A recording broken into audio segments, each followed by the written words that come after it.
Villerville renoue ce week-end avec les planches, avec la 7e édition du Festival de théâtre contemporain.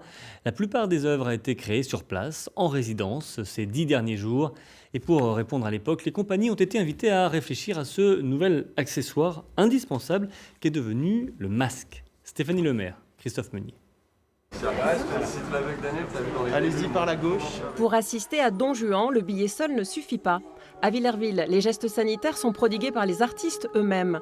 Pendant la création de cette pièce, Don Juan, née cet été, il a fallu aussi adapter la résidence. Donnez vivre ta maîtresse n'a pu vivre Titus en venir chercher Don Juan ici.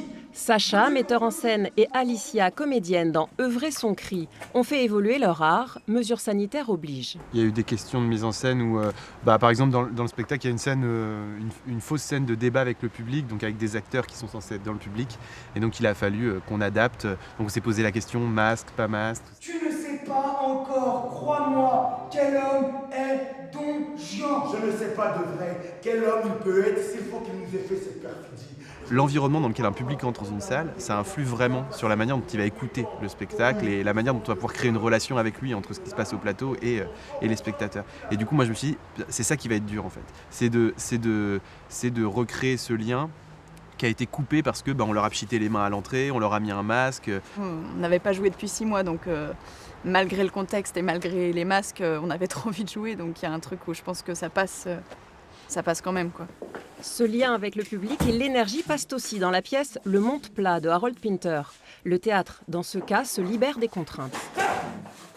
Ce genre de boîte s'échange demain du soir au matin. C'est mis en liquidation. C'est très difficile de prendre en compte ça. Parce que comme il y a beaucoup de contacts, c'est comme au cinéma, etc.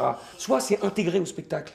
Et à ce moment-là, c'est un jeu aussi avec les gens, c'est un jeu dans la dramaturgie. Sinon, on ne peut pas le faire, on ne peut pas être masqué. Ça me paraît complètement absurde. La vie sur scène reprend, c'est bien cela qui est venu chercher le public amoureux du théâtre contemporain. À Villerville, le festival se poursuit jusqu'à dimanche et on retrouve tout de suite en direct son directeur Matteo Sichacchi. Bonsoir. Alors depuis le confinement, le théâtre est resté plutôt muet, vous lui redonnez la parole cette semaine. Comment ça s'est passé côté organisation? Ça a été compliqué?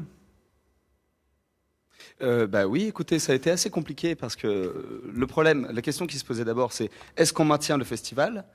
Moi, je pense qu'il fallait absolument maintenir ce festival puisque l'art vivant doit perdurer malgré les conditions. Bien entendu, tout est mis en œuvre pour que le public n'ait aucun problème dans son accueil. Alors du coup, il y a une distanciation, port du masque et gel hydroalcoolique à l'entrée de la salle. Mais je pense que c'est un terrain de liberté, le fait de se retrouver dans un endroit vivant, voir des acteurs vivants, ce qui n'est pas le cas au cinéma. Et c'est pour ça que nous avons continué le combat jusqu'à la fin. Et après tout, nous avons pour l'instant réussi notre coup. Et cela ne nuit pas au théâtre? Écoutez, moi je trouve que c'est pas pareil de jouer devant un public masqué, mais après tout, la présence du public est là. Et les gens sont contents d'être là. Et justement, comme c'était la première fois depuis très longtemps qu'ils ont pu voir un spectacle, je pense qu'il y a une énergie assez spéciale et que tout le monde est heureux. On peut cerner les sourires à travers les masques et on le voit dans les yeux, et c'est le plus important. Alors justement, vous nous parlez du public. Je vous propose de l'écouter à l'issue d'une représentation aujourd'hui, justement. Ça fait partie de la vie, quoi. C'est un manque quand on ne peut pas le faire. J'aime beaucoup l'idée du festival, que ce soit un festival de cinéma ou un festival de théâtre, c'est-à-dire de voir plusieurs choses de suite, etc., de se saturer Moi j'ai le sentiment que plus on va au théâtre, plus on va au théâtre, et plus on va au cinéma, plus on va au cinéma. Chaque fois, je suis très contente de ce petit festival qui finalement prend de l'importance. Et puis vous voyez, c'est un peu, justement, c'est parce qu'il est petit aussi que l'on peut, on discute aussi après. Je pense qu'il faut avoir un masque et puis voilà. Mais ça ne m'empêche pas. Peut-être que ça gêne les comédiens par contre de jouer devant des spectateurs qui portent un masque. Je pense que ça change quand même le rapport scène-salle. Alors Matteo Sichacchi, on entend, ça change sans doute, mais c'était important pour vous ces retrouvailles avec le public? Oui, très important. Je pense que même moi, je n'ai pas vu de spectacle depuis le début du confinement. Et le fait de revoir un spectacle, j'ai pu voir en premier spectacle que j'ai vu depuis très longtemps, Don Juan, à la Générale l'autre jour, et voir un public comme ça enthousiaste. Et même moi qui est extrêmement enthousiaste de voir que tout ça a lieu, Ça m'a vraiment fait chaud au cœur et je pense que c'est très important puisque c'est un lien vivant que nous avons dans notre société avec l'art vivant et surtout dans la culture française. Et je pense que ça doit perdurer malgré les conditions sanitaires, mais je pense que c'était très important que ça ait lieu et qu'il faut que ça perdure tout simplement le plus longtemps possible. Avec ces compagnies donc, qui se produisent souvent pour la première fois chez vous. Oui, c'est quasiment toujours pour la première fois. D'ailleurs, cette année, en fait, il n'y a aucune compagnie qui ne soit déjà venue.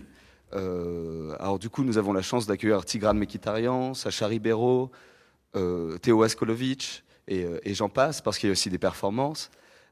Et c'est vraiment la première fois pour tout le monde. Moi, c'est pas la première fois que je joue ici, comme j'étais d'abord artiste avant de m'occuper du festival. Mais c'est vrai que c'est une énergie nouvelle et personne ne connaissait Villarville avant de venir. Du coup, les gens découvrent les lieux, prennent plaisir de jouer dans des endroits qui ne sont pas des théâtres. Et pour les spectateurs, et je pense que... Je suis obligé de vous interrompre, excusez-moi, Mathéo Sichaki. Merci d'avoir accepté ce soir l'invitation du 19-20. Le festival continue à Villarville jusqu'à dimanche. Direction